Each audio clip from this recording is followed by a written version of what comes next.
Assalamualaikum. Welcome to my YouTube channel, Knowledge for Students. Students, today we are starting class number 41. And in today's class, we will talk about will have. लेकिन students class शुरू करने से पहले अगर अभी तक आप लोगों ने मेरे चैनल को सब्सक्राइब नहीं किया तो प्लीज सब्सक्राइब के बटन पे क्लिक कर दें। अगर आपको मेरी वीडियोस पसंद आ रही हैं और अगर आप इनसे कुछ सीख रहे हैं तो प्लीज लाइक एंड शेयर के बटन पे क्लिक कीजिए। और अगर आपको कोई भी कंफ्यूजन हो रहा है, कोई मसला हो रहा है, कोई चीज समझ में नहीं आ रही तो प्लीज आप लोग कमेंट्स बॉक्स में जाके कमेंट्स कर सकते हैं। तो चलिए गाइस स्टार्ट करते हैं हमारी आज की class. Students, will have, so for what purpose we use it, हम किस मकसद के लिए इसका इस्तेमाल करते हैं?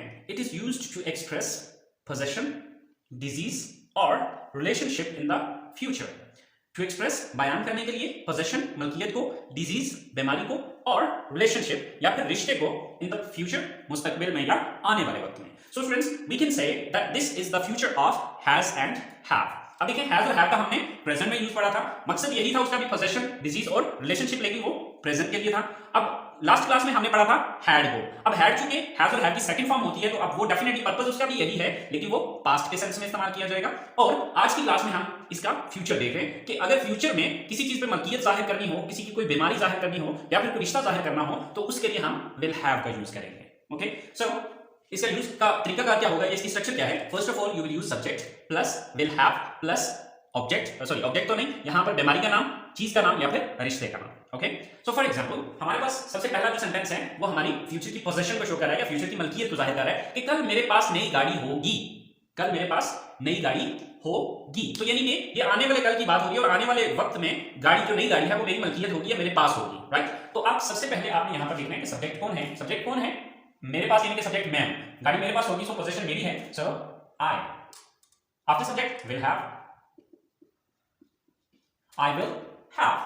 Then अब यहां पर ये देखना है कि चीज का नाम है, रिश्ते का नाम है या फिर बीमारी का नाम है, तो यहां पर चीज का नाम आ रहा है नई गाड़ी। I will have a new car. I will have a new car. मेरे पास एक नई गाड़ी होगी कल, tomorrow.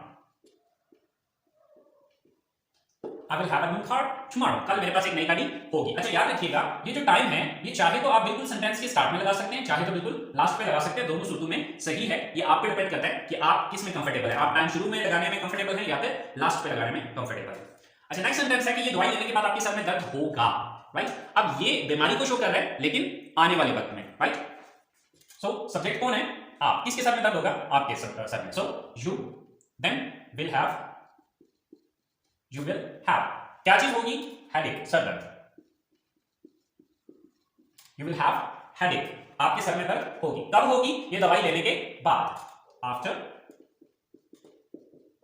Taking this medicine. So you will have headache, आपके सर में दर्द होगी या सर दर्द होगा आफ्टर टेकिंग दिस मेडिसिन, ये वाली मेडिसिन लेने के बाद या ये दवाई लेने के बाद। लास्ट सेंटेंस है हमारे पास, अगले साल उसका एक बच्चा होगा या एक बेबी होगा। सब्जेक्ट कौन है? यानी कि उसका, वो एक लड़का भी हो सकता है, वो एक लड़की भी हो सकती है, ही और शी। क्योंकि सेंटेंस से ये वाज़ेह नहीं हो पा रहा कि ये लड़का है या लड़की है, तो आप डेफिनेटली जिससे हम बात कर रहे हैं उसको पता होगा कि हम किसके बारे में बात कर रहे हैं। बहरहाल ही और शी दोनों में से कोई भी आ सकता है, वो मेल भी हो सकता है, वो फीमेल भी हो सकती है। So after subject will have, she will have, she will have या ही विल हैव। यहां पर रिलेशनशिप, एक बच्चा, a baby, he will have a baby or she will have a baby, अगले साल, next year.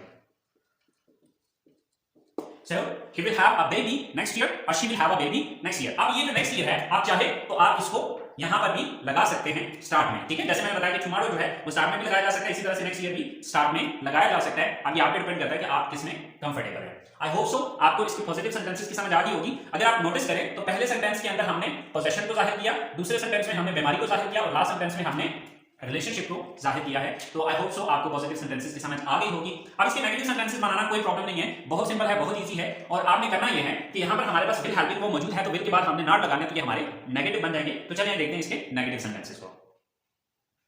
So students, negative sentences की जो हमारी स्ट्रक्चर है, first of all subject plus will not have plus thing name, disease name और relationship name. Okay, तो will not का shortcut जो होता है वो वोंट होता है, ठीक है? लेकिन वोंट आप राइटिंग में यूज नहीं करेंगे, जस्ट स्पीकिंग में आप उसे यूज कर सकते हैं, ठीक है? हमारे पास जो सबसे पहला सेंटेंस है वो हमारी मलकियत को जाहिर कर रहा है कि कल आपके पास पैसे नहीं होंगे, राइट? तो ये नेगेटिव सेंटेंस है विल हैव का, राइट? तो आप टुमारो को बेशक स्टार्ट में लगा ले, बेशक एंड पे लगा ले, बट मैं एंड पे रखूंगा इसको। तो सब्जेक्ट कौन है यहां पर? आप, you. Then will not have, you will not have, क्या चीज नहीं होगी? पैसे नहीं होंगे। any money. You will not have any money. आपके पास कोई पैसे नहीं होंगे कल, tomorrow. You will not have any money tomorrow. कल आपके पास कोई पैसे नहीं होंगे. इसी तरह से हमारा जो नेक्स्ट सेंटेंस है वो है कि उस ऑपरेशन के बाद ये मसला नहीं होगा. तो ये सेंटेंस हमारी बीमारी को जाहिर कर रहा है, राइट? सो सब्जेक्ट कौन है? वो, यानी कि वो एक लड़का भी हो सकता है, वो एक लड़की भी हो सकती है. He or she.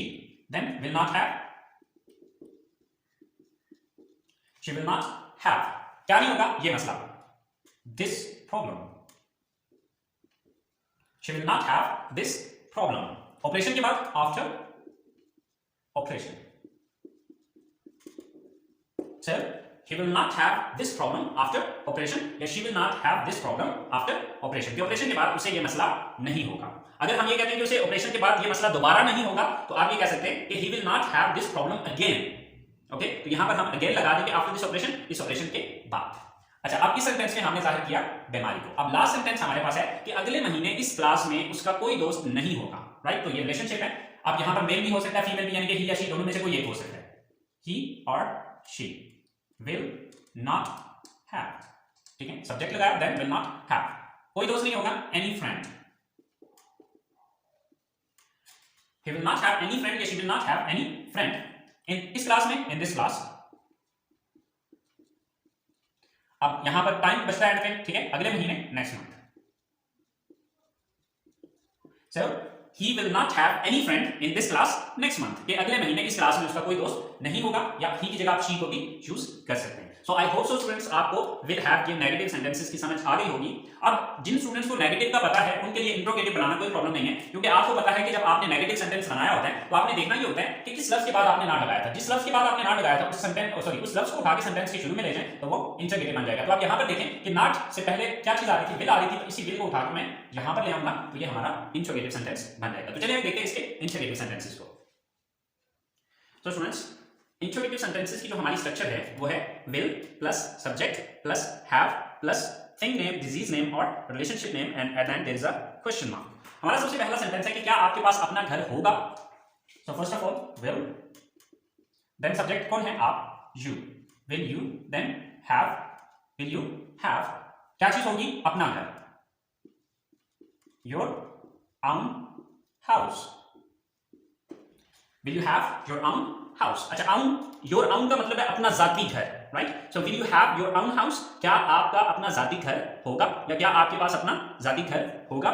Next sentence है कि क्या सिगरेट नोशी की वजह से दिल का मसला होगा. सॉरी, क्या सिगरेट नोशी की वजह से उसे दिल का मसला होगा. So first of all will, subject कौन है? यानी कि उसे मसला होगा ना, तो वो एक लड़का हो सकता है, वो लड़की हो सकती है, लेकिन हम यहां पर मेल ही लेते हैं, विल ही. देन हैव, अब क्या मसला होगा? दिल का मसला, heart problem. So will he have heart problem. किसकी वजह से? सिगरेट नोशी की वजह से, because of smoking. So will he have heart problem because of smoking. क्या उसे स्मोकिंग की वजह से दिल का मसला होगा. लास्ट सेंटेंस है हमारे पास कि क्या इंग्लैंड में उनका कोई दोस्त होगा. First of all will, subject कौन है? यानी कि किनका दोस्त होगा? उनका, यानी कि वो ज्यादा है, will they.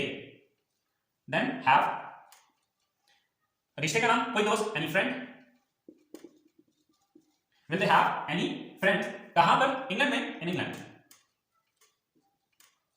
So will they have any friend in England. क्या इंग्लैंड में उनका कोई दोस्त होगा. सो स्टूडेंट्स, ये हमारे हैं इसके interrogative sentences. I hope so आपको इंट्रोगेटिव सेंटेंसेस की समझ आ गई होगी.